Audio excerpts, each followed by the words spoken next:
جی السلام علیکم دوستو، کیا حال چال ہے؟ ٹھیک ٹھاک ہے آپ؟ اچھا جی، آج کی ویڈیو میں بتانے جا رہا ہوں منہ کھر کی بیماری کے بارے میں۔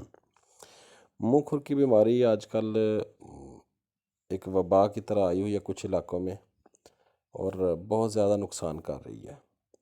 اچھا، سب سے پہلے تو آپ کو پتہ ہونا چاہیے کہ منہ کھر کی بیماری کی علامات کیا ہیں۔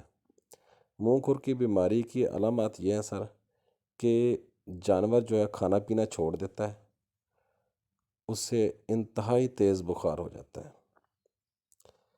ٹھیک ہے، اگر آپ چیک کریں گے تو 104 سے لے کر 107 فارن ہائٹ تک بخار اس کا ہو سکتا ہے۔ ٹھیک ہے، اس کے جو کھر ہیں ان کے درمیان میں چھالے بن جاتے ہیں، زخم بن جاتے ہیں، اور اس کے علاوہ جانور سے چلنا جو ہے وہ بہت مشکل ہوتا ہے۔ جانور کے منہ میں بھی چھالے بن جاتے ہیں، زخم ہو جاتے ہیں، اور کھانا پینا اس کے لیے انتہائی مشکل بن جاتا ہے۔ اور حتیٰ کہ جو جانور پریگننٹ ہوتے ہیں وہ اسقاط حمل، یعنی اس کا حمل گرا دیتے ہیں، اپنا وہ بچہ جو ہے نا وہ گرا دیتے ہیں۔ یعنی یہ بہت ہی خطرناک بیماری ہے، اور یہ ایک وائرس کی وجہ سے پھیلتی ہے، اور اس وائرس کی وجہ سے پھر یہ بھی ہوتا ہے کہ جانور جو ہے وہ ڈیڈ بھی ہو جاتا ہے بعض اوقات۔ اتنی خطرناک بیماری ہے، اور یہ بہت وائرل ڈیسیز ہے۔ اگر آپ کے جانور کو کسی کو خدا نخواستہ یہ بیماری ہے، یہ علامات ہیں، تو اسے باقی جانوروں سے فوری طور پہ علیحدہ کریں۔ ٹھیک ہے، ابھی یہ ہے کہ اس کا علاج کیا ہے۔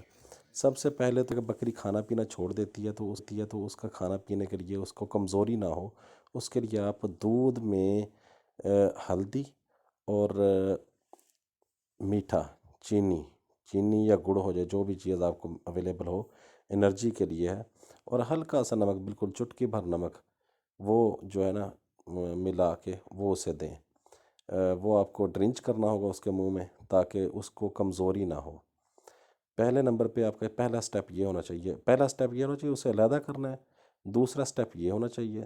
تیسرے سٹیپ میں آپ نے کیا کرنا ہے کہ آپ نے جو اس کے زخم ہے نا ان کی کیئر کرنی ہے۔ ان کی کیئر کیسے کہ آپ نے نیچے جو جگہ ہے وہ صاف ستھری رکھنی ہے۔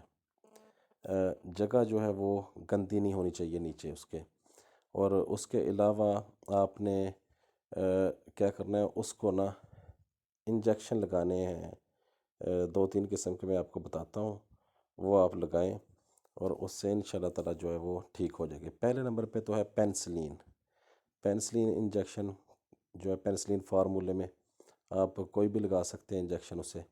ٹھیک ہے، اس کے بعد میلوکسی کیم انجیکشن ہے، ٹھیک ہے، یہ لگا سکتے ہیں۔ اس کے بعد وٹامن AD3 کا انجیکشن جو ہے وہ آپ کو لگانا ہوگا۔ یہ تینوں انجیکشن بہت ضروری ہیں۔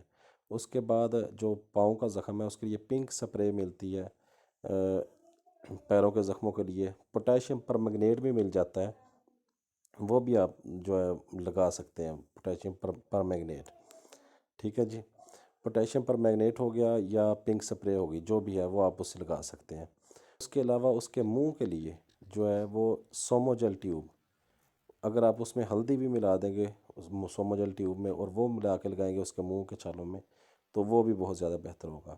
یہ ساری چیزیں کرنے کے بعد یہ تقریباً آپ کو کم از کم 1 ہفتہ تک جو ہے نا وہ جاری رکھنا ہوگی۔ اگر آپ نے انیشیل سٹیج پہ قابو کر لیا تو پھر تو 2-3 دن میں یہ کور ہو جائے گی، لیکن اگر آپ تھوڑی سی بڑھ گئی بیماری تو آپ کو جو ہے وہ تقریباً کہہ لیں کہ 10 دن 11 دن اتنے بھی لگ سکتے ہیں۔ ٹھیک ہے، تو اللہ تعالیٰ سب کے مال و جان میں برکت دے، اللہ تعالیٰ سب کے محفوظ رکھے۔ میرے علم میں یہ بات آئی تھی کہ آج کل کافی وبا پھیلی ہوئی ہے، تو میں نے سوچا آپ کے ساتھ شیئر کر دوں، اور میرے چینل کو پلیز جاتے جاتے سبسکرائب کر دیجئے، اور ویڈیو کو لائک کر دیجئے۔ اگر کوئی بات رہ گئی ہو پوچھنے والی، بتانے والی، تو وہ مجھ سے آپ کمنٹ سیکشن میں پلیز پوچھ سکتے ہیں۔ شکریہ، اللہ حافظ۔